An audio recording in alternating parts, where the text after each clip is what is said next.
Ya, kita pada petang ini dengan bacaan Ummul Kitab Al-Fatihah. Bismillahirrahmanirrahim. Alhamdulillahirrahmanirrahim. Maliki yaumiddin. Iyyaka na'budu wa iyyaka nasta'in. Ihdinas siratal mustaqim. Siratal ladzina an'amta 'alaihim ghairil maghdubi 'alaihim.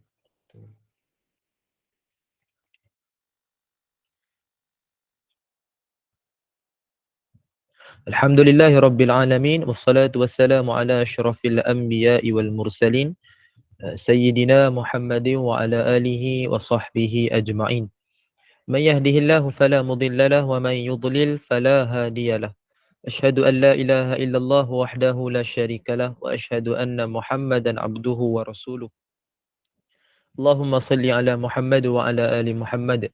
كما صليت على إبراهيم وعلى آل إبراهيم وبارك على محمد وعلى آل محمد كما باركت على إبراهيم وعلى آل إبراهيم في العالمين إنك حميد مجيد اللهم افتح علينا حكمتك وانشر علينا من خزائن رحمتك يا أرحم الراحمين رب اشرح لنا صدورنا ويسر لنا أمورنا واحلل عقدة من ألسنتنا يفقه أقوالنا اللهم فقهنا في الدين وعلمنا التأويل اللهم ارزقنا فهم النبيين وحفظ المرسلين وإلهام الملائكة المقربين يا فتاح يا عليم افتح قلوبنا فتوح العارفين سبحانك لا علم لنا إلا ما علمتنا إنك أنت العليم الحكيم لا حول ولا قوة إلا بالله.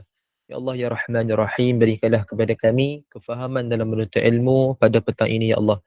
Permudahkanlah segala urusan kami, terimalah segala amal ibadah kami, rahmatilah kami dengan rahmatmu, jauhkanlah kami daripada kemurkaanmu. Ya Allah, Ya Rahman, Ya Rahim, berikanlah kepada kami kekuatan untuk beramal dan berpegang teguh dengan sunnah-sunnah Nabi kami, Nabi Muhammad sallallahu alaihi wasallam.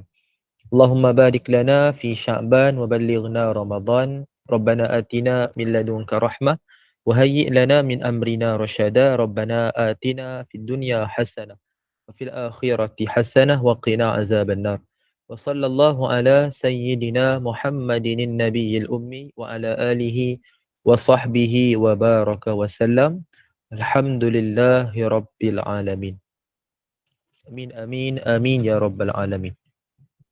Saya muliakan lagi saya hormati Al-Fadilah Upah Sabariyah selaku penganjur, sahabat pencinta Al-Quran SPAQ.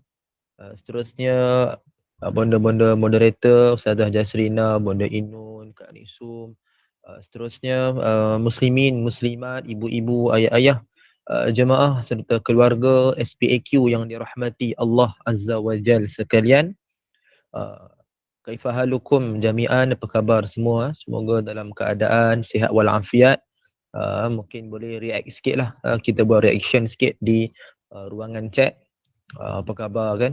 Mungkin ada yang kurang sihat, jadi kita boleh doakan agar Allah kurniakan kesihatan yang baik, Allah menyembuhkan seperti sedia kala, dan kita sentiasalah mendoakan salah sesama kita supaya mudah-mudahanlah kan antara kita ni adalah doa yang mustajab, dalam keadaan yang Allah terima doa tanpa sebarang hijab.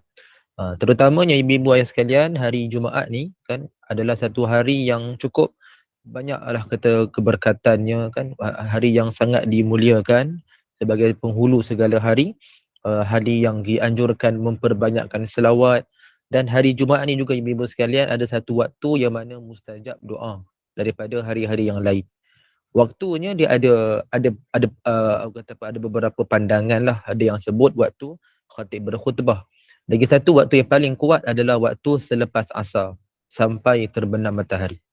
Dan khususnya macam waktu macam ni lah, kita pun tak tahu. Mudah-mudahan lah kan waktu kita berada dalam majlis ilmu ni, berkongsi-kongsi ilmu, mudah-mudahan lah kan yang mana Allah Azza wa Jal memberikan kita kesempatan untuk berdoa dalam majlis ilmu. Cuma macam mana kaedah berdoa dalam majlis ilmu? Kita memberikan perhatian yang penuh kepada majlis ilmu, dan sambil-sambil tu ada apa-apa yang kita dengar, kita doakan secara rintasan dalam hati. Contoh ibu-ibu sekalian dengar peringatan tentang azab kubur kan. Jadi kita doa dalam hati, ya Allah jauhkanlah azab kubur untukku dan seluruh ahli keluargaku. Contoh. Dengar tentang syurga, kita doa dalam hati lah, lintaskan dalam hati, ya Allah berikanlah aku kesempatan kan kenikmatan untuk merasai syurgamu tanpa hisap. Contoh begitulah. Jadi itu antara adab kita amalkan dalam majlis ilmu. Sebab apa? Majlis ilmu kita memberikan perhatian itu yang lebih utama kan berbanding doa secara khusus. Jadi doa juga tapi doa sambil-sambilan. Bahkan ni pun dikira majlis zikir kan, majlis tersebut nama Allah, berkongsi ilmu. So di situ kita memberikan perhatian sambil tu kita berdoa. Mudah-mudahanlah Allah makbulkan doa kita insya-Allah. Amin amin ya rabbal alamin. Jadi ibu-ibu yang dirahmati Allah Azza wa Jalla sekalian, sebelum kita sambung pengajian, sebelum kita pergi kepada soalan uji minda kan, mungkin dah ramai tak sabar dah tu soalan uji mindanya. Saya cuma sekadar nak memperingatkan ibu-ibu ayah-ayah sekalian, sama-samalah kita mengambil berat tentang puasa sunat di bulan Syakban. Jadi dah banyak dah peluang kita dah mungkin terlepas ataupun dah selesai. Saya yakinlah ibu-ibu ayah-ayah sekalian bukan kata terlepas, kan tak lepaskan. Peluang apa puasa tiga line tu, hari Khamis 2 Syakban, kemudian hari Isnin 6 Syakban, Isnin lepas, dan juga semalam. Kan tiga hari ni saya yakin ibu-ibu ayah sekalian bukan dalam golongan yang terlepas, golongan yang tak lepaskan. Kan mesti ada yang berpuasa tu sungguh-sungguh. Jadi alhamdulillah, kan, alhamdulillah, semoga istiqamah. Kemudian lagi beberapa lagi lah target kita, iaitu paling penting ni Isnin akan datang ni. Isnin akan datang, Ayyamul Bid ni. Yang tu yang paling penting untuk kita laksanakan. Tak mampu 3 hari, buatlah 2 hari. Tak mampu 2 hari, buatlah sehari. Dia tak ada syarat pun kena 3 hari berturut-turut. Tak mampu sehari, buatlah sesuatu. Jangan tak buat langsung apa-apa amal ibadah lah. Bulan Syakban ni antaranya yang sangat digalakkan adalah puasa. Dan seperti mana dalam sunnah Nabi SAW. Yang kita pun dah bincang dululah. Jadi ibu sekalian, target bersungguh-sungguh kita amalkan, dan juga hari-hari yang lain ni sampailah akhir pada bulan Syakban. Jadi biar ni jadi saksi. Seandainya lah kita ni tak sampai kepada Ramadan, jadi ibadah yang kita buat sepanjang Syakban ni, khususnya puasa sunat dan ibadah sampingan yang lain, menjadi saksi akan kesungguhan kita nak mendapatkan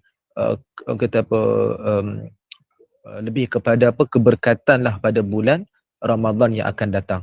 Dan tak dapat, tak sempat, mungkin tak sempat. Jadi ini dia akan menjadi saksi bahawa kita ni bersungguh-sungguh nak dapatkan sampai kepada Ramadan, tapi tak diberikan kesempatan. Jadi mudah-mudahan dinilailah sebagai satu ibadah yang Allah terima di sisi Allah, insya-Allah.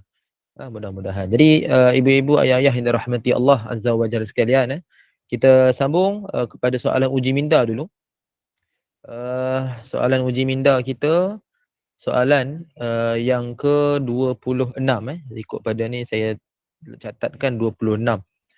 Tapi kalau kata soalan ni dah minta ibu-ibu sekalian bagi tahulah kalau dah bincang, rasanya belum lah. Saya pun kurang-kurang pasti tak berapa ingat sangat. Okey, rasa macam dah belum saya pun tak pastilah. Soalan dia adalah tentang solat sunat selepas Jumaat. Alamak.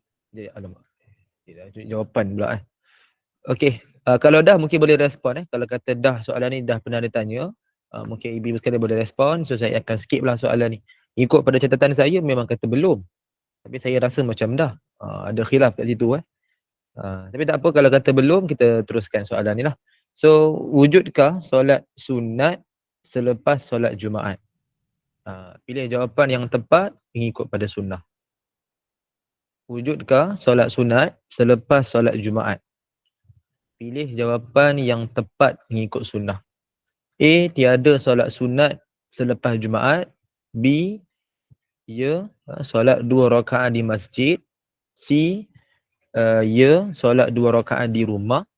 D. Ya, solat 4 rakaat di rumah. So mana satukah jawapan yang tepat mengikut pada sunnah? Mungkin dia boleh respon dulu kot. Soalan ni dah pernah tanya ke belum? So, saya rasa macam dah je. Dah ke belum Kalau belum tak apalah, kita teruskan soalan ni. Kalau dah, saya nak skip dia soalan ni. Belum kot Belum Ustaz, belum. Okey, baik. Terima kasih kepada Kak Nisum dan Bonda Zaitun Okey. So kita boleh teruskanlah soalan ni. Last soalan 24 Kak Nisum bagi respon Last soalan 24. Okey, tak apa. Saya terskip 25 lah ni Tak apa, nanti kita tanya esok lah 25. Saya nak kena take note lah. Sekejap. Okey, sambil-sambil tu boleh jawab dulu di ruangan chat, dia akan huraikan lepas ni. Tapi soalan ni sebenarnya lebih kepada muslimin lah kan. Kepada ayah-ayah kan. Tapi tak apalah, ibu-ibu sekalian jawab je lah, sekadar ilmu kan. Ambil tahu, nanti bolehlah bisik-bisik kat suami kan. Bisik-bisik kat orang lelaki kan. Bonda Zaitun tak tutup mic dia macam bergema sikit.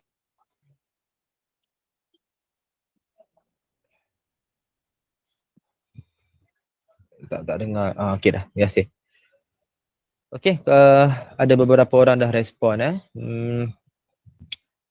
Okay, Bonda Anisah tadi lah mula-mula jawab B Okay, B.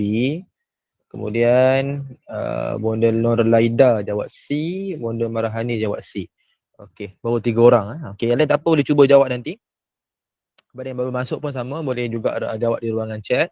Kita buat secara santai saja, tak perlu risau, tak perlu nak terlalu serius sangat. Kan? Kita nak uji kefahaman lah. Kalau salah kita perbetulkan. Kalau betul, kita memberikan ucapan tahniah. Hadiah tuntut dengan admin. Dengan saya. Saya hanya tanya soalan je.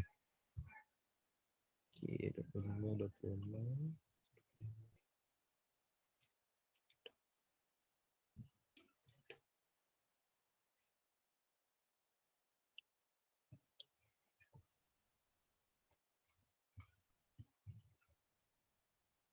Okey dah. So itu esok kita akan tengok soalan 25 dulu esok kita akan flashback sikit. Pergi ke masa lampau. Hari Ahad baru kita akan get orang kata macam biasa balik, sedia kala balik. Okey, ada beberapa orang yang jawab dah. Sekejap saya tengok sekejap. Bonda Ruvil macam mana nak sebut tu? Bonda Ruvil je lah kot C jawab C. Bonda Ania jawab D, Kak Nisun jawab A, Cik Mazli jawab D, Bonda Farhanis B, Bonda Syarifah D, Bonda Zubaidah pun D, Bonda Hayati B, Bonda Zaitun, Cik Zaini, Bonda Mahani jawab A, Bonda Habsyah jawab D. Okey. Terima kasihlah tahniah kepada ramai yang menjawab soalan ni. Alhamdulillah. Ada semua jenis jawapan telah dikumpulkan. Daripada A sampai ke D ada. So bermakna soalan ni berjayalah mengelirukan. So kita akan bincang lepas ni apa maksud ataupun cara yang kita patut faham berkenaan Jumaat ni sebab mungkin sampai hari ni ada yang masih tak dapat memahami cara yang sepatutnya bila menghadapi Jumaat. Kita tak payah salahkan sebab nak kata benda ni dah jadi satu kebiasaan. So kita pun mungkin tak tertanya kan, tak terfikir. So kita akan hurai depan ni lah. So kepada yang jawab tu, Alhamdulillah saya ucapkan terima kasih, tahniah, syukur kerana sentiasa memberikan respon tanpa rasa bosan, tanpa rasa putus asa kan. Itu yang kita nak tu. Bersungguh-sungguh dalam kebaikan kan. Fastabiqul khairat insya-Allah. Okey, kita boleh bincang kot. Baik, jadi berkenaan dengan solat Jumaat, kita tahu solat Jumaat ni bagi mereka yang mencapai kepada syarat wajib. So, paling obvious adalah lelaki lah. Lelaki yang mana dah balik, berakal, yang mana dah mencapai syarat wajib itu antaranya. So, mereka ni lah yang diwajibkan pergi solat Jumaat. So, manakala kepada muslimat, kepada ibu-ibu sekalian, dikecualikan lah, tidak diwajibkan untuk solat Jumaat. Cuma sekadar kita belajar, kita ambil tahu tentang sunnah pada hari Jumaat. So kita boleh untuk memberi tahu kepada lelaki, orang lelaki di rumah lah, termasuklah suami dan anak-anak lelaki. Baik, solat Jumaat seperti mana Bonda Ruvil tulis di ruangan chat, menggantikan solat zuhur ni bagi mereka yang mencapai syarat wajib. Gantian. Mereka yang tak mencapai syarat wajib ataupun yang tidak melaksanakan solat Jumaat, mereka laksanakan seperti solat zuhur seperti biasalah. Contoh muslimah nak join juga solat Jumaat, adanya ruangan yang disediakan. Jadi nak join sekali boleh, tak ada masalah. Maka mereka tak perlu ulang lagi dah solat Zuhur. Kerana mereka dah melaksanakan gantian kepada Zuhur. Walaupun tak mencapai solat syarat wajib, tapi mereka tak diberikan ataupun tidak dilarang sama sekali lah untuk solat Jumaat. Cuma yang menjadi kebiasaan sebab tak ada tempat kan, bahkan kepada lelaki pun kadang-kadang kena bentang tikar sampai luar daripada masjid. Begitu ramai kan, tak cukup tempat. Jadi terpaksalah kita fokuskan kepada lelaki sahaja. Tapi ada setengah tempat yang memang kosong ataupun kurang. Jadi mungkin di situ muslimat nak join sekali pun boleh. Dengan syarat tak adalah apa-apa yang mengancam nyawa lah, yang memudaratkan, yang menyebabkan keselamatan itu terganggu. Jadi mereka boleh je untuk solat Jumaat sekali dengan lelaki, ya, tak ada masalah. Baik. Jadi berkenaan berbalik kepada soalan ni, adakah solat sunat selepas Jumaat? Saya nak sebut dululah. Solat Jumaat ni bagi qabliyah dia, sebelum dia, pada zaman Nabi SAW tidak ada langsung kesempatan azan sekali. So lepas je azan, terus Nabi akan naik minbar.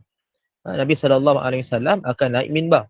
Jadi tak ada ruang langsung untuk solat qabliyah.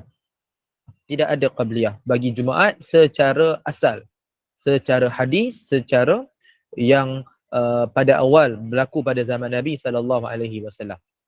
Kisah yang Nabi tegur lelaki yang datang lambat, kita pun dah pernah hurai sebelum ni kan, kisah tentang Sulaik Al-Ghatafani kan, yang mana dia datang lambat, lepas tu Nabi tegur dia. Disebut dalam hadis Al-Bukhari, hadis Al-Bukhari yang disebutkan, saya kurang pasti nombor berapa hadis dia, 910 kot macam itulah. Yang mana disebutkan bahawa Nabi SAW menegur seorang lelaki yang datang lambat. 930. 930. Yang mana Nabi tegur kerana dia datang lambat, Nabi suruh dia kum farka' raka'atain wa tajawaz fihima kan. Berilah kamu dan rukuklah 2 rakaat dan ringkaskan pada keduanya. So itu yang dimaksudkan adalah solat tahiyatul masjid. Tahiyatul masjid yang kita tahu memang sunnah yang kita patut pentingkan sebelum kita duduk dalam masjid. Itu pada asal. Tapi kalau situasi lain, contoh datang masjid, dah mula solat, so kita join solat terus. Tak ada masalah. Yang penting masuk masjid jangan duduk lagi. Kena solat dulu. Tak kira solat apa pun. Maksudnya masuk masjid kalau dah mula solat dengan imam, ikut dengan imam. Masuk masjid dah kena qabliyah, buat qabliyah. Yang penting jangan masuk terus duduk. Di situ menyebabkan kita kurang beradab dengan masjid. Tidak memberikan penghormatan yang sepatutnya.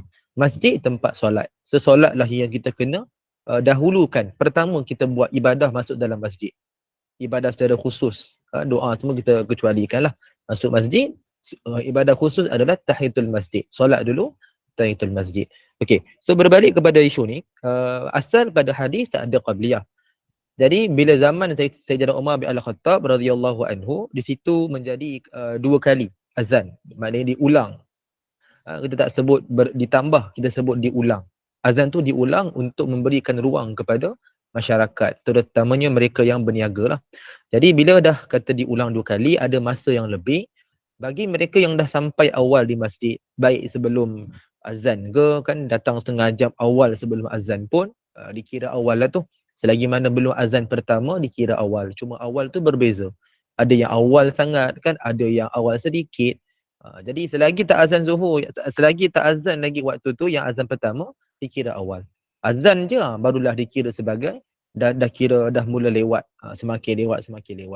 Jadi bila dah azan pertama, ada masa nak solat. Kan ada masa nak beribadah. Lebih kurang kita kata dalam 7-8 minit lah tolak dengan azan kan. Lebih kurang macam tu, diikut pada tempat. So daripada kita tak buat apa-apa ataupun kita hanya berzikir, kita hanya berdoa, kan, kita hanya buat ibadah yang lain, maka di situlah boleh diamalkan solat sunat qabliyah. Cuma ikut pada hadis, qabliyah ni adalah tepat kita niatkan kepada Zuhur. Sebab qabliyah Jumaat asal tak ada. Kita nak qabliyah, niat apa? Niat kepada Zuhur. Itu yang setepatnya. Tapi kalau ibu-ibu sekalian niat qabliyah Jumaat, maknanya ibu-ibu tak adalah kan, maknanya lelaki lah kan yang solat Jumaat tu, niat qabliyah Jumaat tak jadi isu. Sebab dua-dua membawa maksud yang sama.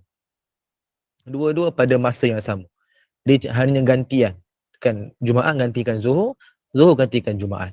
So orang yang dah solat Jumaat tak perlu buat zuhur, orang yang dah solat zuhur tak perlu buat Jumaat. Tapi maknanya mereka yang diuzurkan daripada solat Jumaat. Maknanya contoh muslimat lah, ibu-ibu sekalian tak payah solat Jumaat asalnya kan. Tapi zuhur kena buat. So dia either one lah, sama ada salah satu yang kita kena laksanakan. Okay, so qabliyah yang tepat niat qabliyah zuhur. Sebab asal pada zuhur yang ada qabliyah. Jumaat tak ada qabliyah. Tapi kalau niat Jumaat pun tak ada masalah sebab dua-dua waktu yang sama.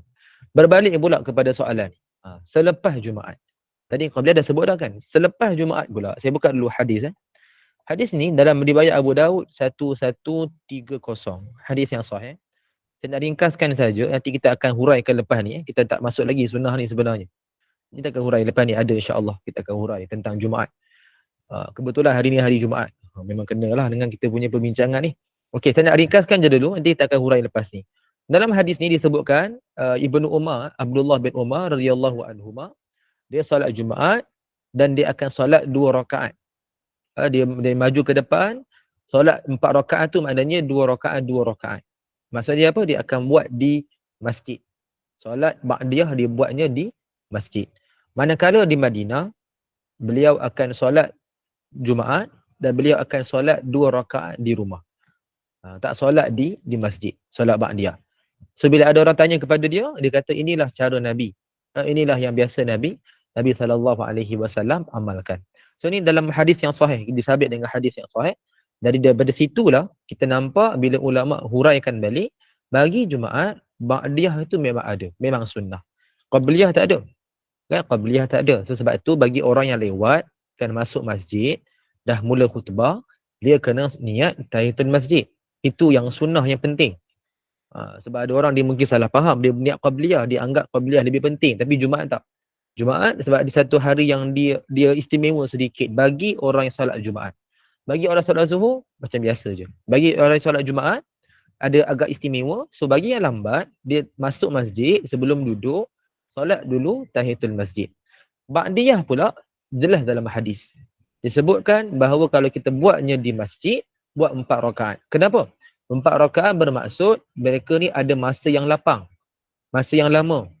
Kan berbanding orang yang balik rumah ataupun dia bekerja, so dia tak akan sempat nak solat di masjid. So dia akan solatlah di tempat kerja ataupun di rumah. So itu beza dia. So kalau disolatnya di rumah, maknanya dah kena cepat, ada tempat lain lah selain daripada masjid, cukuplah dia solat dengan 2 rakaat. Bagi mereka yang solat di masjid, kan maknanya dia ada masa yang lebih lama, lapang, dia mungkin tak ada urusan, dia bercuti. So dia lebih baik, afdal, solatlah 4 rakaat. Itu beza dia. Saya ulang kalau di rumah ataupun di tempat lain, di tempat kerja contoh, dia buat 2 rakaat. Kalau dia buatnya di masjid, tempat yang dia solat Jumaat, maksud dia ada masa yang lebih lama. So dia solatlah sebanyak 4 rakaat. Okey, saya buka pada soalan.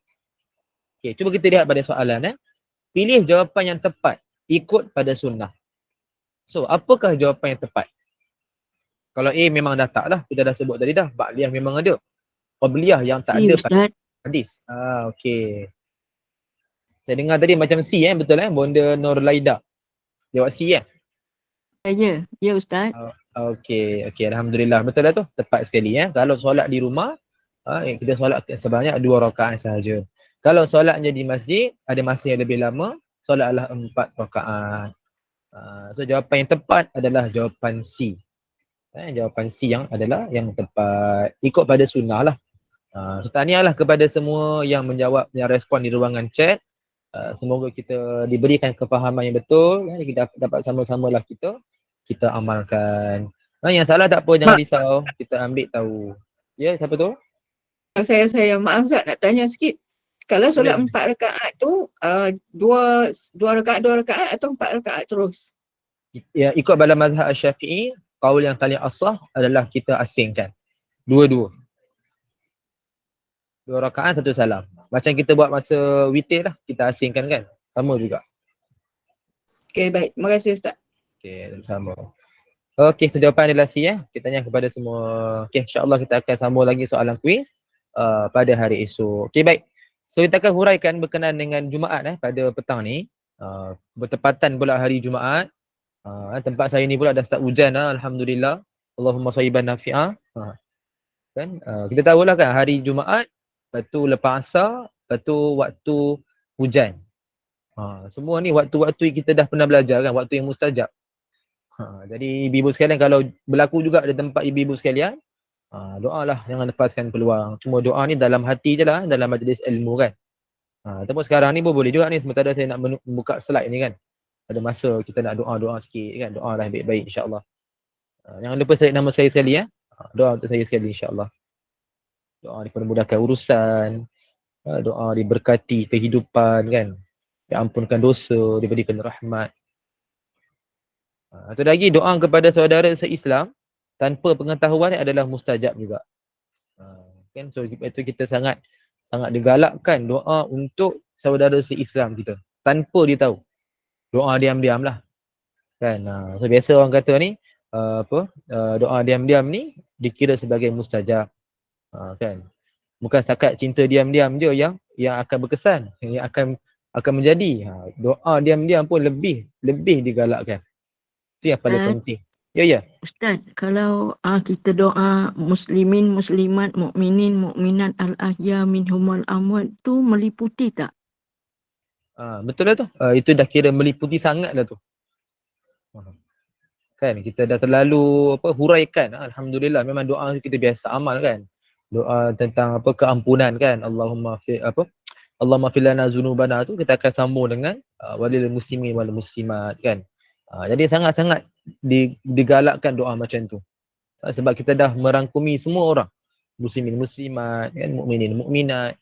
Kita doakan yang hidup yang mati. Kan. Kita doakan supaya Allah memberikan juga pengampunan. Kan. Jadi itu doa, antara doa yang kita boleh amalkan. Yang merangkumi kepada semua orang, insyaAllah. Okey, baik. Kita masuk pada tajuk berkenaan dengan Jumaat, pelbagai sunnah berkenaan Jumaat. So kita masuk pada sunnah yang ke-43. Okey. Qala al-mu'allifah rahimahullahu taala wa nafa'ana bi ulumiha fi darain insyaallah amin. Tuan Cik Zaki ada bagi emoji hujan. Hujan lah tu kan tempatnya. Kita doa supaya Allah memberikan hujan yang bermanfaat. Kan kita itu yang penting Okey, baik, kita lihat pada sunnah 43. Okey, tajuk dia adalah khatib memberi isyarat dengan jari telunjuk ketika berdoa. Khatib memberi isyarat dengan jari telunjuk ketika berdoa. Dalam sebuah hadis daripada Umarah bin Ruwaibah, ketika mana dia melihat Bishr bin Marwan berkhutbah di atas minbar sambil mengangkat kedua tangan, lalu dia berkata, maknanya Umarah berkata, kiranya Allah memburukkan kedua tangan ini kerana dahulu aku melihat Rasulullah sallallahu alaihi wasallam dengan tangannya tak lebih demikian. Baginda sekadar memberikan isyarat dengan jari telunjuknya. Hadis Hasan riwayat At-Tirmizi nombor 515. Baik. Jadi daripada hadis ini, ibu-ibu sekalian yang mana kita nak kena faham berkenaan dengan cara kita berdoa. Maknanya kita ni bagi khatib lah. Bagi khatib yang berkhutbah, ketika dia masuk khutbah yang kedua, dia masuk berkenaan dengan doa. Kan biasa kita dah tahu dah punchline dia. Kan tanya ayah-ayah sekalian mesti dah tahu. Kan punchline dia apa? Kalau di Selangor lah kan. Biasanya kita dengar Allahumma ghafir lil muslimin wal muslimat. Itu punchline permulaan, intro dia. Lepas tu yang last sekali pula outro dia apa? Ibadallah. Biasa intro outro ni penting ni. Sebab apa? Intro outro ni lah orang akan letakkan satu macam penggera. Bukan ibu-ibu sekalian lah, bukan ayah-ayah sekalian lah, maknanya orang lain lah kot dah. Penggera apa? Masa dia bunyikan Allahumma ghafir lil muslimin wal muslimat, barulah dia akan melonggarkan kepala dia. Maknanya faham lah tu kan? Maknanya waktu tu lah dia nak dibuat mimpinya, nak khusyuk pada tidurnya. Dengar je dia punya outro, ibadallah, baru dia terbangkit. Selesai dah mimpi. Habis dah berdengkurnya. Tapi mudah-mudahan bukan kita lah. Mudah-mudahan biarlah orang lain. Biarlah tak berlaku tu lebih baik. Kan? Sebab kita nak berikan satu penekanan. Waktu khutbah dibaca, kita dengar lah. Walaupun kita dah tahu ke, kita dah boleh hafal skrip ke kan. Tapi kita ambillah perhatian, ambillah pengajaran. Jadi dalam khutbah kedua, bila dibacakan doa kan, Allahumma filil muslimin wal muslimat sampai akhirlah doa tu kan, waktu itu kita biasa lihat khatib dia tak akan angkat tangan. Maknanya dia tak akan menadah tangan. Kan? Sebenarnya kaedah tu bukan dia buat suka-suka. Bukan dia lupa dia nak buat style ke, dia malas ke, semua bukan. Dia adalah kerana itulah sunnah Nabi SAW. Apa hadis? Yang inilah hadis dia. Hadis dalam At-Tirmizi yang disebutkan, yang memang diangkat sebagai sunnah, jadi waktu tu dia tak perlu angkat. Itulah sunnah. Kan? Kalau kita ikut logik akal, kita rasa kenapa dia tak angkat? Dia baca doa kot. Kenapa dia tak angkat? Ada dua hikmah. Pertama, itu nak menunjukkan bahawa cara berdoa boleh dibacakan tanpa menadah tangan. Tak jadi isu. Boleh. Tapi kita sebut boleh ni bukanlah kita amalkan sentiasa macam tu. Waktu tertentu kita nak berdoa tak tadah tangan. Boleh diamalkan. Contoh, kita naik kereta kan, balik daripada kerja. Contoh hujan macam sekarang, hujan kan. Kita bawa kereta ni ataupun naik motor lah tengah balik daripada kerja. So waktu tu hujan. Kita tahu waktu tu adalah waktu yang mustajab. Kita berdoanya sunnah Allahumma sayyiban nafi'ah. Kita doa juga, doa sendiri. Kan? Jadi waktu tu kita nak berdoa, kita tak akan boleh nak tadah tangan.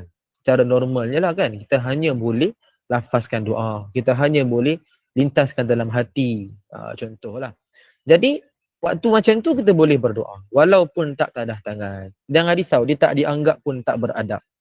Sebab memang terpaksa. Kan ada orang dia anggap kalau tak boleh tadah tangan, tak boleh doa langsung. Itu yang kita tak nak berlaku tu. Tak nak bagi faham macam tu. Nak beritahu waktu keadaan tertentu tak boleh tadah tangan, kita baca je. Kan? Kita baca, kita lafazkan je. Contoh contoh lain. Kita berwuduk, dengar dah ni imam nak habis solat.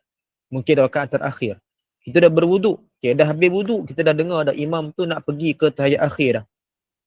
Waktu tu kita pun nak baca doa lepas wuduk. Kita pula biasa baca doa lepas wuduk, kita hadap kiblat. Kita baca doa, fokus dulu doa, baca pelan-pelan, bedah amin, baru bergerak. Itu biasanya lah kita buat macam tu. Kena pula waktu tu, waktu imam tu nak habis solat. So kalau waktu macam tu, kita berdoa, tadah tangan, hadap kiblat, doa sungguh-sungguh, tak salah. Tapi akan merugikan kerana kita tak dapat nak imamkan dengan imam solat waktu tu. Maknanya boleh tertinggal jemaah. Jadi yang mana lagi penting kan? Sudah pastilah solat tu lagi penting. Tapi jangan tergesa-gesa. Relax je lah. Kan? Tak perlulah tergesa-gesa. Kita dapatkan rakaat sekadar mana yang sempat. Ataupun dapat sekejap duduk dengan imam pun jadilah. Yang penting dapatlah jemaah tu. Kan? Jadi waktu macam tu kita boleh je melafazkan doa. Tak perlulah tadah tangan. Nak fokus pada bacaan. Takut terlepas solat jemaah tu. So ini contoh keadaan yang kita boleh amalkan doa tanpa menadah tangan. Bukan saya sebut ni kita ambil mudah. Lepas ni okay, doa tak tadah tangan dah. Ustaz kata macam tu. Bukan. Kita sebut supaya biar kita amal, kita faham kaedah. Waktu biasa, tadah tangan. Waktu yang tak boleh, waktu ada halangan, waktu tak sesuai, tak tadah tangan. Macam itulah kita ikut pada keadaan. Okey. So itu hikmah pertama kenapa Nabi buat macam ni. Yang kedua, kerana Nabi SAW nak fokus kepada jemaah. Jemaah. Maknanya nak tengok kepada jemaah itu lebih penting. Seandainya dia tadah tangan, kan, Nabi menadah tangan, so Nabi akan lebih fokus pada tadahan tangan itu. Kan, sedangkan melihat kepada jemaah, kita memberi perhatian kepada jemaah, bersungguh-sungguh dalam khutbah, itu yang dianjurkan. Sebab itu, nak memberikan perhatian itu lebih daripada biasa. Sebab itu Nabi memandanglah jemaah dan Nabi tidak menadah tangan. Sebab itulah kita buat sampai hari ini. Ini bagi khatib yang berkhutbah sahaja. Dia tak perlu angkat tangan dan dia hanya mengangkat jari telunjuk macam ni. Dia angkat macam ni lah, jari telunjuk ketika dibacakan doa. Dan ni apa? Ni isyarat. Dia adalah dibaca doa. Tapi dalam keadaan yang lebih sesuai. Berbanding dengan menadah tangan. Menadah tangan itu akan mengurangkan lagi fokus perhatian terhadap jemaah. Manakala dari telunjuk, dia lebih kepada seolah-olah kita sebutkan syahadah saja. Dia tak adalah sampai mengganggu konsentrasi ke, ataupun fokus kepada jemaah. So ini maksud hikmah kenapa Nabi SAW amalkan. Inilah yang disebutkan oleh Al-Imam Nawawi rahimahullah dalam kitabnya Al-Minhaj Syarah Sahih Muslim. Nabi SAW mengajarkan tidak angkat tangan ketika khutbah. Tapi ini khusus bagi khatib. Khatib je macam tu. Dan tu makmum nak kena buat apa? Bagi makmum ni kan yang dengar khutbah, ketika itu dia tidak ada hadis yang disebutkan apa yang nak kena buat. Makmum nak kena buat apa. Maknanya makmum ni nak tadah tangan ke, makmum ni tak perlu tadah tangan ke, makmum ni nak kena buat apa. Tak disebut. Sebab itu mungkin ada yang berkata kan, Ustaz tak ada hadis yang sebut makmum kena buat apa.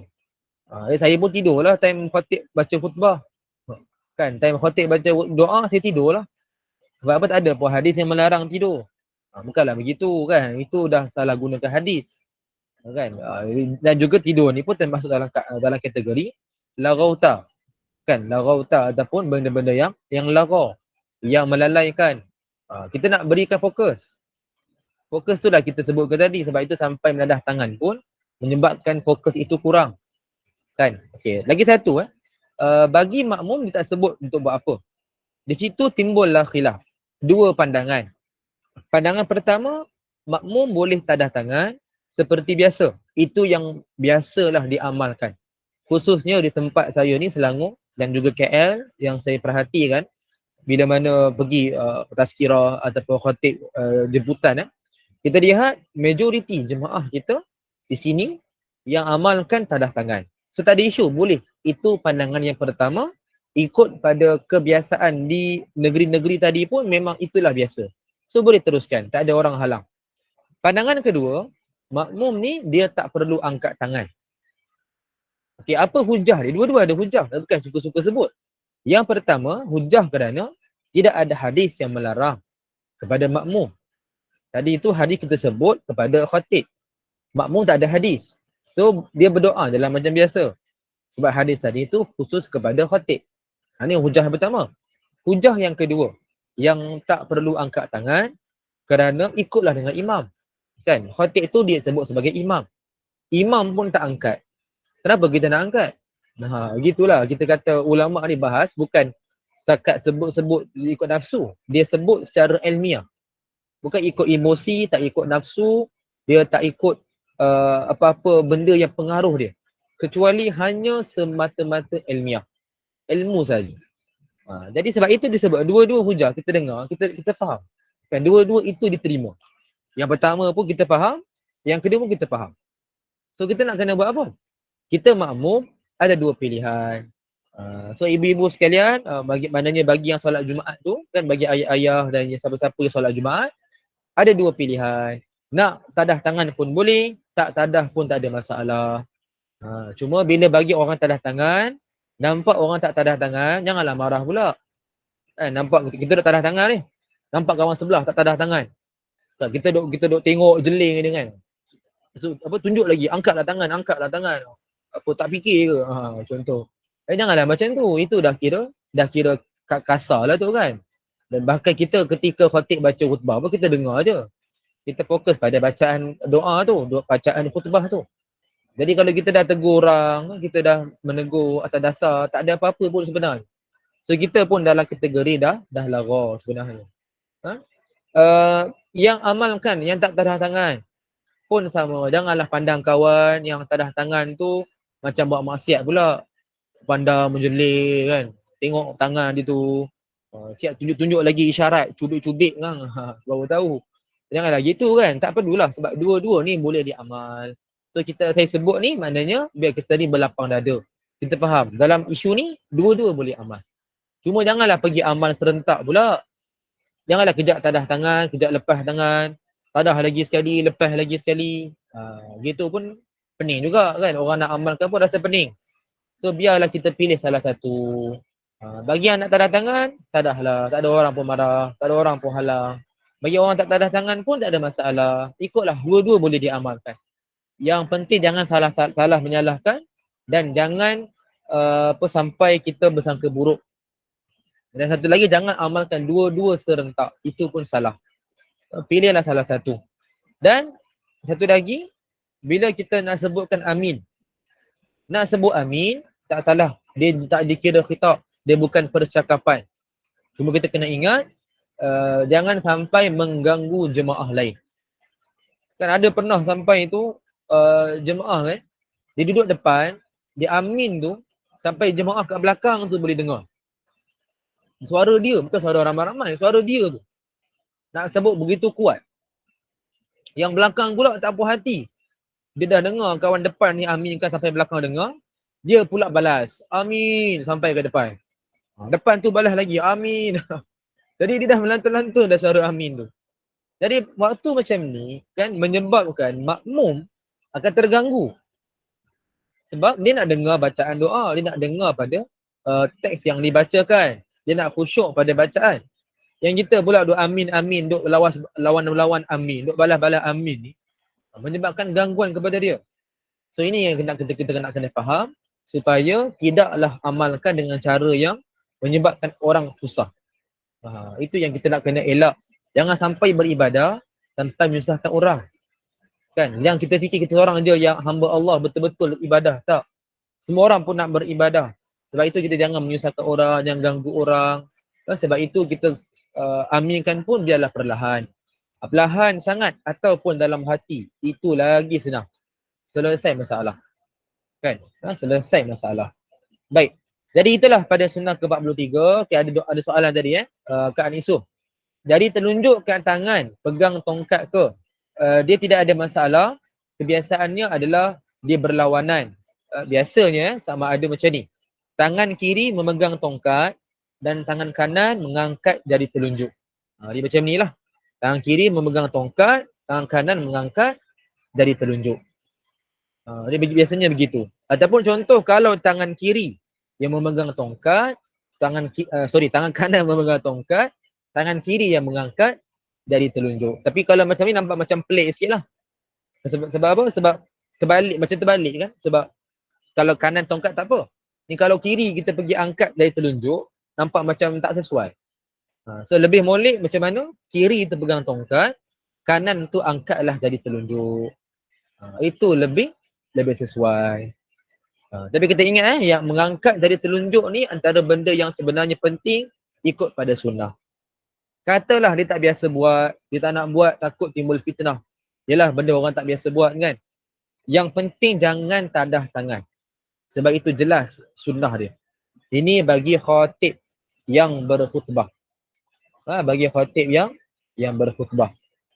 Bagi makmum ada dua kaedah. Terpulanglah nak pilih mana satu pun tak ada masalah. Okey. So ini pada sunnah ke-43. Kita masuk lagi satu sunnah lah saya kira sebagai penutup untuk petang ni Masa pun dah 6 suku cepat sangat masanya. Okey, kita lihat kepada sunnah ke-44. Saya rasa dah pernah tanya dalam soalan. Macam belum macam dah. Saya pun tak patut. Tapi tak apalah kita bincang aja. Okey, berkenaan dengan sunnah ke-44 antara cara berdoa yang betul. Okey, jap. Sebelum tu saya nak tengok dulu. Ada yang beri respon. Bonda Ruvil kan. Serupalah macam kelas online. Ustaz-ustazah baca doa, peserta pun sibuk buka mic untuk aminkan. Mengganggu, bunyi bising dan tak mendengar. Okey, alhamdulillah satu respon yang sangat relevan. Betul.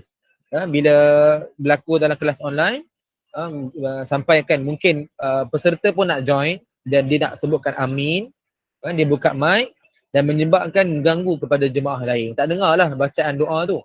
Lagi-lagi yang paling penting mengganggu ustazah tu sendiri. Kan duk baca doa, dengar amin. Jadi ia menyebabkan dia mengganggu, tak dapat fokus kepada doa yang dibacakan. Tapi kalau kelab online memang terasa sungguh lah. Sebab dekat, suara tu dekat kan. Kalau di masjid surau, kalau kawan tu duduk jauh, dia tak berapa kuat sangat tapi tetap mengganggu tu. Kan contoh macam ni lah. So nak kata itulah hikmah dalam sunnah. Kan jangan sampai kita duk beramal, kita anggap kita seorang je yang seorang orang kata ahli ibadah. Kita seorang je kena amin kuat-kuat. Padahal Allah Maha mendengar. Kan kita tak perlu pun nak terlalu menyusahkan diri, menyusahkan orang lain. Kan tak perlu. Begitulah. Okay, terima kasihlah kepada Bonda Ruvil berikan satu perumpamaan yang cukup sesuai. Kan tapi bukan untuk siapa-siapa lah. Ni sama-sama kita muhasabah. Sama-sama kita ambil apa iktibar insya-Allah kan.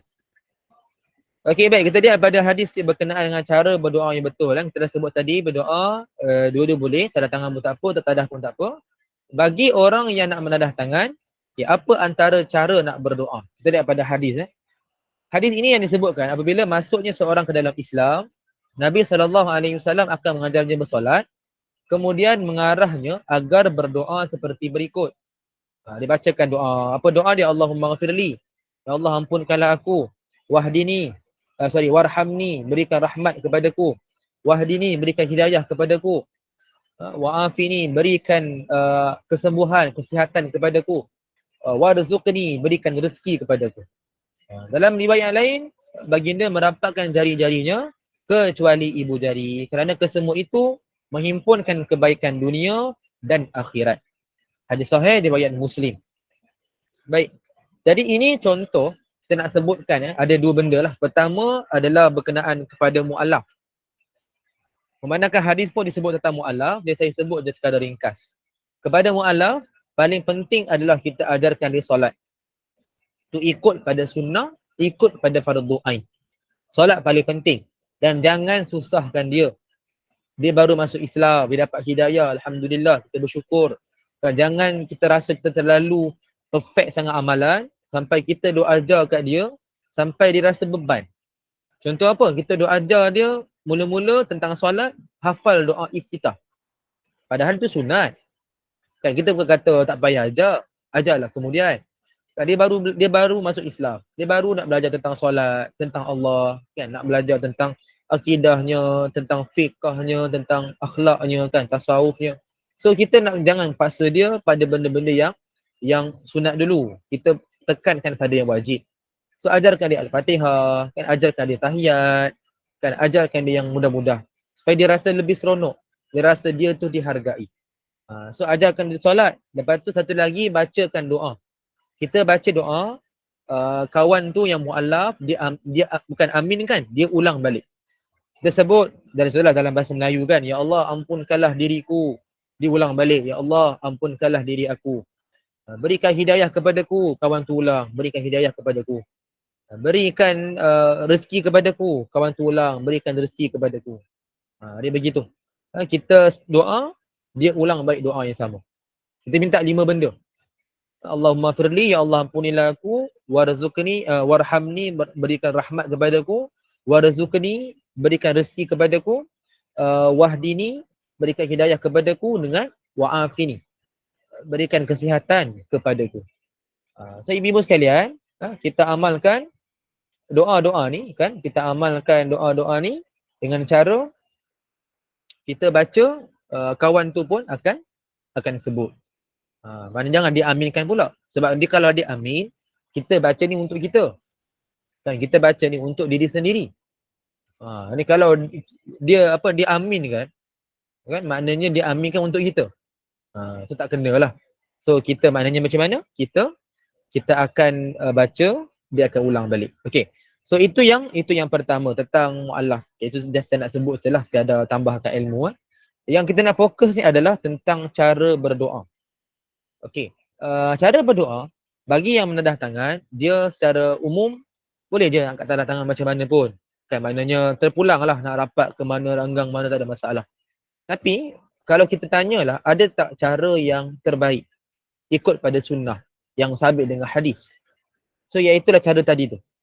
Iaitu apa? Merapatkan semua jari, himpunkan semua jari, okay, kecuali pada ibu jari. So maknanya macam ni lah. Kita rapatkan semua jari kecuali ibu jari. So mungkin biasa kita amalkan rapat juga. Tak salah. Ibu-ibu nak amalkan juga macam ni, boleh. Sebab benda ni bukanlah sampai membawa kepada maksiat pun. Bukanlah menunjukkan apa-apa simbol yang tak betul ke, tak ada pun kan. Benda-benda yang Yahudi Nasrani ke, tak ada apa-apa simbol macam tu. Kan, cross ke apa tak ada. So boleh jadi amal. Cuma kalau ikut pada hadis yang sunnah, kita merenggangkan. Rapatkan semua jari kecuali ibu jari. So sama dua-dua macam. So tadah tangan macam ni lah. Tadah tangan macam ni, renggangkan ibu jari. Ada 2 kaedah. Ibu-ibu nak rapatkan 2 tangan pun boleh, renggangkan pun tak apa. Tidak ada masalah. Jadi sama juga bagi orang yang merapatkan tangan, jangan pula disebut, janganlah jangan renggang. Kan nanti Allah bagi jatuh bawah. Jangan sebut macam tu. Kan biasa orang nak sebut kepada anak-anak lah kan, takut dia main-main. Kan biasalah budak-budak ni kalau kita tak ajar betul-betul, dia mulalah dia renggangkan tangan, lepas tu dia macam bermain-main kan, dia tak berapa fokus. So kita ajarkan dia rapatkan tangan. Tapi janganlah sebut sebab macam tu. Sebab dia apa? Nanti kalau Allah bagi jatuh bawah, tak dapat apa yang Allah bagi. Jangan macam tu, nanti seolah-olah kita menyalahkan orang yang renggangkan tangan. Tang anak tu tanya balik, oh ya ke mak? Dah tu saya nampak ada ustaz kat sekolah saya dia renggangkan tangan. Takkanlah dia tak belajar agama. Contoh. Kan anak sekarang kan pandai menjawab. Kita kebil-kebil nak jawab apa? Kan anak aku ni pandai pula jawab ni. Nak jawab apa dengan dia? Kan, sebab apa? Kita yang salah. Kita yang sebut macam tu seolah-olah rapat tangan je yang kena buat. Renggang tangan jadi salah. Jangan bagi contoh yang menyebabkan orang boleh salah faham. So senang semua macam mana? Sebutkan anak cucu tu, kan nak renggang tangan tu boleh, tapi jangan bermain. Bila renggangkan tangan, pastikan betul-betul baca doa. Maknanya fixkan tangan, setipkan macam ni. Jangan renggangkan tangan, betul main-main, busing-busing tangan ke. Janganlah, itu yang boleh bermain. So kita nak kena tegur, bagi tahu secara hikmah. Jangan kita bagi tahu sebab yang kita main hentam. So itu menyebabkan kita ni dia kira buat-buat tahu. Kan? Jadi menyebabkan orang akan salah faham. Takut ada orang yang menganggap merenggangkan tangan tu tak sunnah. Dia anggap sebagai malas, dia anggap tak betul. So sebenarnya tak, dua-dua boleh. Rapat tangan pun boleh, renggangkan pun tak apa. Tidak ada masalah. Kan? Bunda Siti Zueda tak ada respon kan? Kena tadah luas-luas tangan nanti Allah bagi banyak. Itulah contoh kan. Jadi orang dulu-dulu tu tak apalah, dia dah biasa macam tu kan. So kita tahu dah benda ni ada keluasan. So kita doa lah. Yang penting sungguh-sungguh. Kita minta sungguh-sungguh, kita minta dengan penuh pengabdian, berharap betul-betul. Kan antaranya adab berdoa yang ni lah saya buka dalam slide ni. Pilih waktu yang mustajab, utamakan. Pilih tempat, keadaan, hadap kiblat, tadah tangan. So kita minta sungguh-sungguh. Yang lagi penting adalah kita faham apa yang kita minta. Itu yang paling penting ibu sekalian. Kadang kita minta doa, kita bacalah, kita dengar imam baca. Ini biasa berlaku. Bila imam baca doa, kita seolah-olah bergantung pada imam sahaja. Okey, tak apa, boleh amalkan. Tapi yang berlaku kadang-kadang orang tak berdoa sendiri. Dan dia hanya harapkan imam tu baca. Okey, fine. Tapi adakah dia faham semua doa yang dibaca? Kan? Kalau difaham, dia hayati betul-betul, dia berdoa dengan betul-betul kesungguhan, so itu dah kira adalah maknanya doa dia tu dah betul-betul difaham apa yang diminta. Tapi kesnya, kalau kita berdoa dengan imam saja, dan kita tak faham pun apa yang diminta. Kita faham sikit-sikit je lah kan, jannah, syurga kan. Kita dengar tentang Allah maghfir lana, ampunkan dosa. Okey, itu kita faham lah. Tapi doa-doa yang lain, kita tak dapat catch up apa yang dimaksudkan. So ini yang menyebabkan kita rasa tak berapa nak khusyuk ketika doa. Sebab kita jadikan itu sebagai satu adat, bukan satu ibadat. Kan tak ada satu pengabdian, tak ada satu fokus, khusyuk, tak ada kesungguhan. Jadikan satu macam adat dia. Okey, lepas solat tadah tangan, amin amin amin, amin dah cukup. Kan. Jadi ini kena ubah. Kalau kanak-kanak dulu lain kan, dia mungkin tahap dia macam tu. Tapi kita yang dah dewasa, adalah usaha untuk kita faham. Kalau kata ustaz saya tak faham juga ustaz, saya tak bolehlah nak faham. So pastikan bila dah doa dengan imam, lepas tu doalah sendiri. Doa sampai kita faham apa yang kita minta. Jangan sampai doa tak faham apa kita minta. Kan jadi itu tak namakan doa lah. Itu hanya kita mendengar, kita aminkan sahaja. Kan? Jadi kalau waktu-waktu yang lain kita tak faham tak apa, tapi kalau waktu solat kan kalau boleh doalah sungguh-sungguh. Biarlah doa tu lebih kepada private.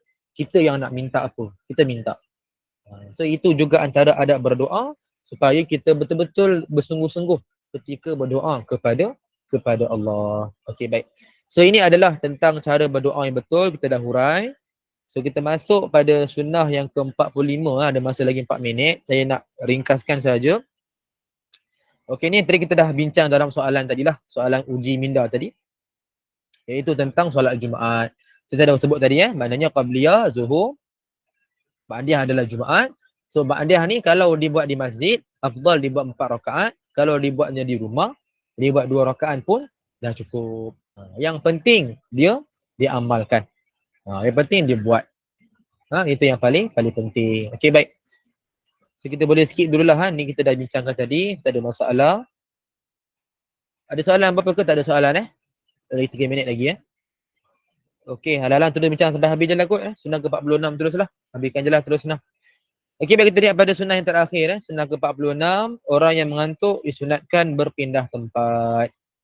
Okey, dalam sebuah hadis daripada Ibnu Umar radhiyallahu anhuma, dia berkata bahawa Rasulullah sallallahu alaihi wasallam bersabda, "Iza na'asa ahadukum wa huwa fil masjid, falyatahawwal min majlisi ila zalika ghairi." Atau kama qala. Jika salah seorang di antara kamu mengantuk ketika hari Jumaat, maka hendaklah dia berpindah daripada tempat duduk asalnya. Hadis sahih riwayat Abu Daud 1119. Okey. So hadis ni pula ni nak menekankan berkenaan dengan perbuatan pada hari Jumaat. Ni khusus sangatlah kepada mereka yang solat Jumaat lah. Dan umum kepada kita yang berada dalam majlis ilmu.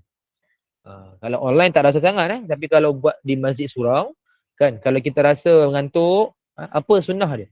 Kita berpindah tempat. Kita bergerak sikit. Maknanya kalau nak faham lagi mudah, kita ubah posisi kita. Position kita. Termasuk dengan online pun boleh juga sebenarnya online ni. Contohlah kita duduk bawah kan. Ataupun kita duduk atas meja. Atas meja pula duduk. Maknanya kita duduk atas kursi lah. Maknanya handphone ataupun laptop kita berada di atas meja. So kita duduk dalam keadaan posisi duduk lah. So kita rasa mengantuk di tempat tu.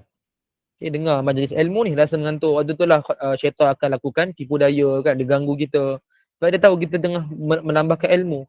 Dia tahu kita sedang memperbaiki diri kita kan. Kualiti ibadah kita. So dia takkan rasa puas hati. Dia mesti akan buat sesuatu usaha nak mengganggu kita. Sebab tu biasa orang waktu dengar majlis ilmu dia akan rasa mengantuk. Kan?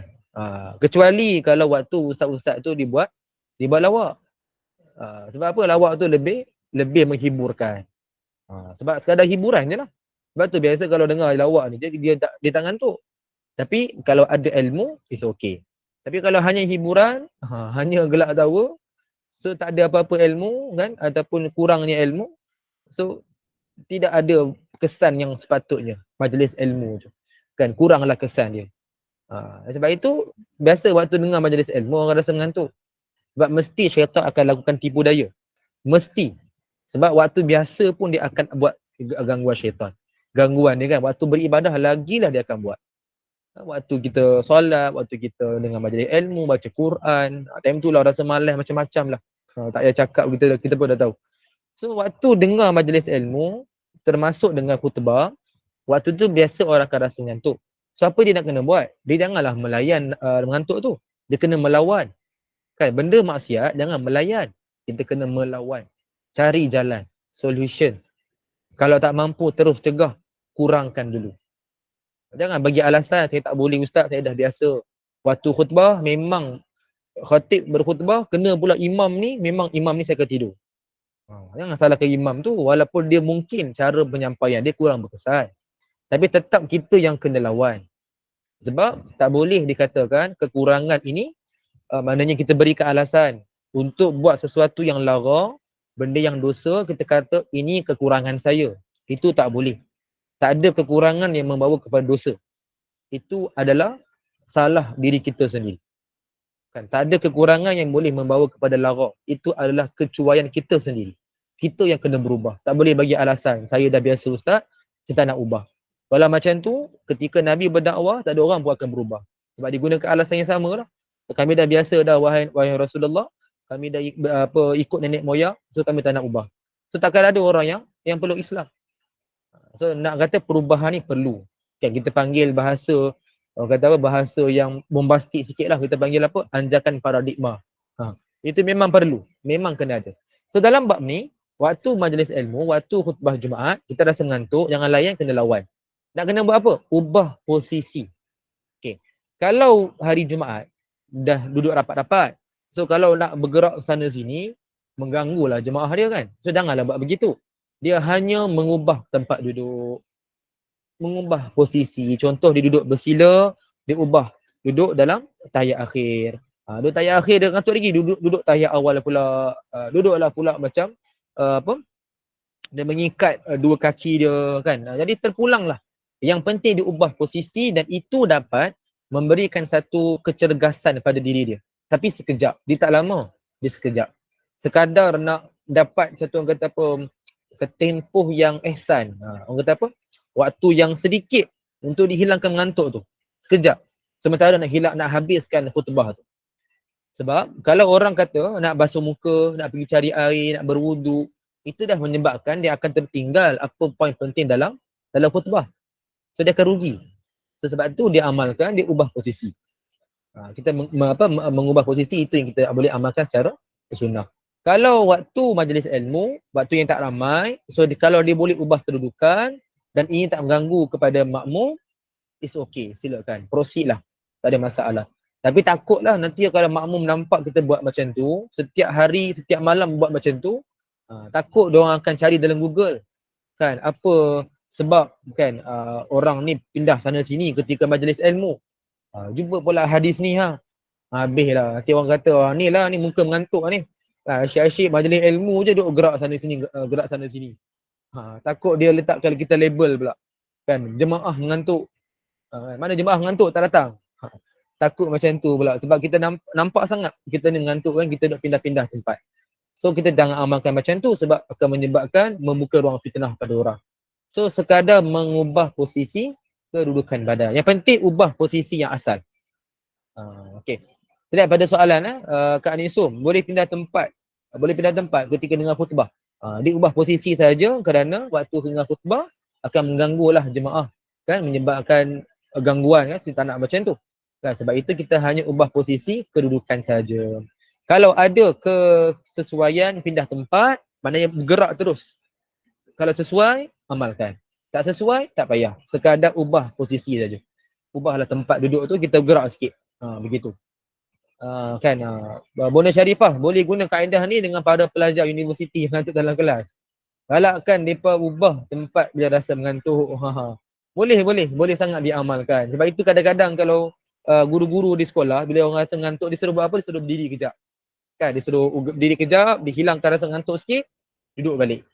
Sebenarnya itu bukan sekadar adat lah, nak kata itu adalah sunnah juga. Mengubah posisi, itu adalah sunnah. Kak Nisum, kita goyang-goyang badan, yang penting ubah posisi. Kalau goyang-goyang sikit-sikit macam ni je, tak berapa sangat kan. Lagipun kita nampak di situ macam kurang sesuai lah. Orang duk dengar majlis ilmu, duk dengar fokus kan, kita duk macam menari pula. Kan? So kalau kita gerak badan tu lebih sesuai, maknanya kita ubah kedudukan. Duduk tukar kaki ke kan, gerak sikit badan, gerak sikit apa punggung kita. So itu tak apa. So kita nampak kita ubah kedudukan dan tak nampak pelik. Kalau kita goyang-goyang badan kan, so nampak macam tak berapa sesuai. Menyebabkan terganggu pada jemaah yang lain. Akan terfikir-fikir, ni makmum ni apa, jemaah ni buat apa ni? Berzikir ke apa kan? Takut dia salah sangka. Kan padahal sedang ada khutbah, sedang ada majlis ilmu. Kalau orang berzikir waktu tu kan tak sesuai juga. So begitu kan. So kita amalkan, jangan sampai membuka ruang fitnah. Bukan maknanya kita beribadah takut pasal orang, tak. Tak takut pasal orang pun, tak kisah pasal orang. Cuma tak nak orang nampak Islam ni pelik. Jangan sebab kita jadikan identiti kepada Islam nampak pelik, nampak awkward. Sunnah Nabi nampak pelik. Kan nak solat ni, nak iqamat, kita duk pegang kayu sugi, duk sugi depan orang. Contoh kan, kita kata kawan ni lah sunnah, betul sunnah, tapi tak sesuai kat tempat situ. Pakai kayu sugi ataupun bersugi di tempat dia, bukan di situ kan. So itu menyebabkan jemaah lain rasa tak selesa. Walaupun kita kata sunnah, tapi cara kena betul. Duk makan-makan, duk jilat-jilat tangan. Padahal jilat tangan ketika makan ni bukan ketika makan, kita jilat pada akhir lepas dah makan. So itu contoh. Memanglah sunnah, tapi ikut pada tempat, ikut pada kaedah. Jangan bagi nampak Islam macam pelik, macam kartun, tak nak. Sama dah dalam bab ni. So seperti kata Kak Nisu, kalau goyang-goyang badan, takut orang salah faham. Takut nampak macam tak betul lah ni, apa pula ajaran mana datang ni kan. Tiba-tiba goyang-goyang badan ni. Kan, ada ke ustaz suruh menari ke apa? Tak ada pun kan. Contoh kan. Ataupun orang fikir berzikir. So zikir pun tak sesuai juga. So kalau kita ubah posisi, dia tak nampak pelik. Sekadar kita ubah kedudukan. So begitulah. Yang penting jangan kita buat sampai benda tu nampak tak betul. Sebab nanti orang akan salahkan Islam, orang akan salahkan Nabi. Bukan salahkan kita kan. Salahkan Nabi, salahkan Islam. Tak nak macam tu lah. Jangan jadikan satu identiti yang buruk kepada Islam. Itulah. Itu sekadar apa yang saya belajar. Wallahu a'lam. InsyaAllah kita akan sambung lagi pada kuliah akan datang lah. Mudah-mudahan kita kongsi pada petang ni dapat sesuatu yang bermanfaat. InsyaAllah kita akan sambung pada